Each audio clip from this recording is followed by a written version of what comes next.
High school kids are easy to underestimate, but these kids have exceeded every expectation. They may have solved a 40-year-old murder mystery. After so long. Two high school friends walking together during class change. What are they talking about? Boys? Prom? The weekend? No. They're talking about a serial killer. A lot of people didn't even know anything about these cases. Welcome to Elizabethton High School, way up in East Tennessee in the shadow of the Appalachians. The Doe River cuts through this charming town of 14,000 people that is currently getting more attention than at any time in its history. So what I'm going to do is... It's all because of sociology teacher Alex Campbell's idea in 2018. What if his kids worked exclusively on a series of unsolved murders? Red-headed women, strangled and dumped along the interstate. How about a semester of nothing else? Murder 101. Mr. Campbell gave us a choice whether to go into the textbook or learn and change the world and try and make wrong things right within the world.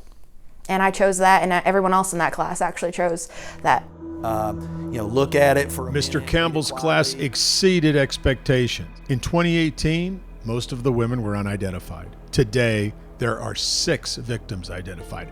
And the serial killer the class thinks did this, now deceased trucker Jerry Johns, he has been indicted for one of the murders, Tina Farmer, and the class believes it has enough evidence to indict him for a second murder right now, Greene County victim Elizabeth Lamott.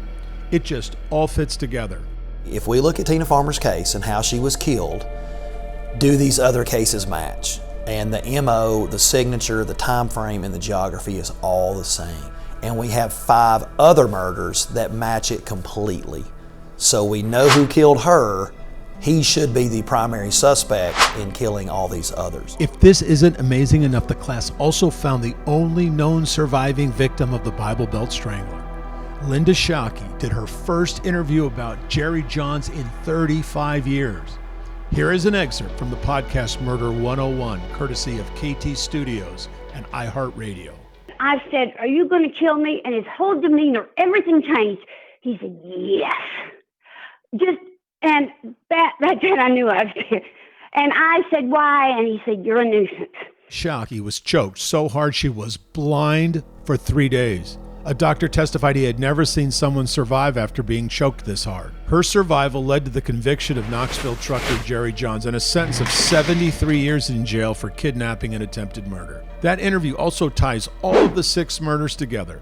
All redhead, all on John's truck routes. He used a granny knot to immobilize his victims, and he used their own clothes to strangle them.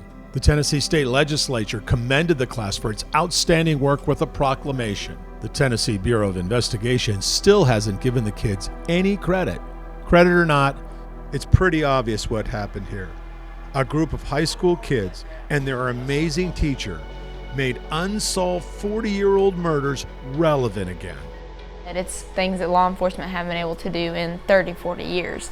That just gives me so much confidence that when you're passionate about something and you're willing to put in the work, you can get it done and you can really go above and beyond any expectations you had. What an unbelievable story. At a time when school districts are obsessed with test scores, here's Alex Campbell in his Murder 101 course. You don't just have like surface learning. The kids go really deep and they don't just memorize a name or something, they understand why it's happening. So I think you also get like deeper learning skills going on. When student engagement goes up, test scores go up, even if test prep goes down. And this isn't over. Jerry Johns has been indicted for only one of the 6 murders. I think there's enough proof. There are people in these hallways who aren't satisfied with that, who aren't finished with this.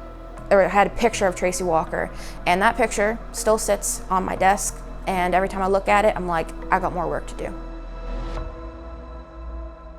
I know veteran police officers who keep a picture of the victim on their desk to remind them to keep working the case. How amazing it is that this 17-year-old has done that instinctively. If you want to listen to the podcast, and I highly recommend it, it's called Murder 101. I'm Dennis Ferrier, Fox 17 News, your Code Red station.